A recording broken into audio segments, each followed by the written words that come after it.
Sinasabi sa atin ng Diyos na huwag tayong matakot. Huwag kang matakot sapagkat ako'y kasama mo. Huwag kang mabalisa sapagkat ako'y Diyos mo. Aking palalakasin ka.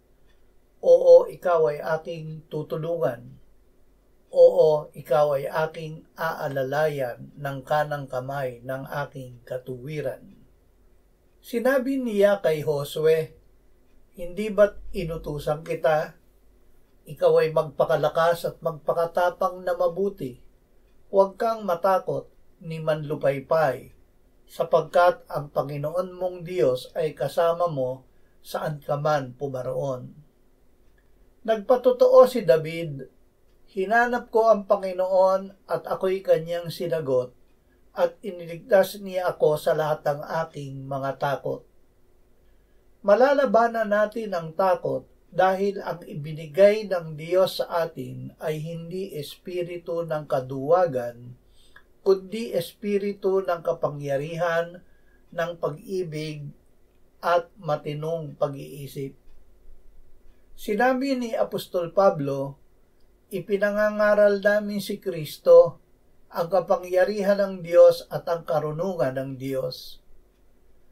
Ang Espiritu Santo ang espiritu ng kapangyarihan na ibinigay sa atin at sa pamamagitan niya ay ibinuhos ng Diyos ang kanyang pag-ibig sa ating puso. Ngunit mayroon tayong kaaway na nagsisikap na luminlang sa atin. Kaya't sinabi ni Apostol Pedro, magpakatino kayo. Ibig sabihin, gamitin ninyo ang inyong isip. Magbantay kayo, ang dyablo na inyong kaaway ay tulad ng leong gumagala at umuungal na humahanap ng kanyang malalapa. Ang taktika ng dyablo ay intimidation o pananakot.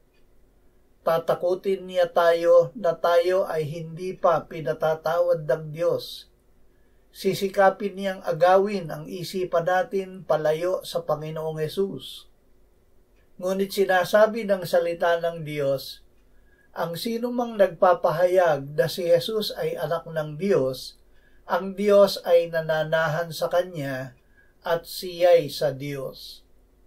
Dahil ang Diyos ay nananahan sa atin, nasa atin ang kanyang kapangyarihan na dumaig sa diablo. Dagdag dito, ating nalaman at sinampalatayanan ang pag-ibig ng Diyos sa atin. Ang Diyos ay pag-ibig at ang nananatili sa pag-ibig ay nananatili sa Diyos at ang Diyos ay nananatili sa Kanya. Dito'y naging ganap ang pag-ibig sa atin upang tayo'y magkaroon ng lubos na pagtitiwala sa araw ng paghuhukom. Sapagkat kung ano siya, ay gayon din naman tayo sa sanlibutang ito. Walang takot sa pag-ibig, kundi ang sakdal na pag-ibig ay nagpapalayas ng takot. Dahil sa pag-ibig ng Diyos, nalalaman natin na sa lahat ng mga bagay, ang Diyos ay gumagawa sa ikabubuti ng mga umiibig sa Kanya, sa kanila ng mga tinawag alinsunod sa Kanyang layunin.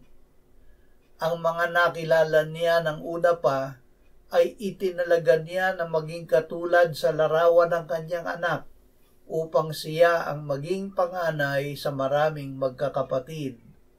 Ang mga itinilaga ay Kanyang tinawag, itinuring na ganap at niluwalhati. Ano nga ang ating sasabihin sa mga bagay na ito? Kung ang Diyos ay kakampi natin, sino ang laban sa atin? Sa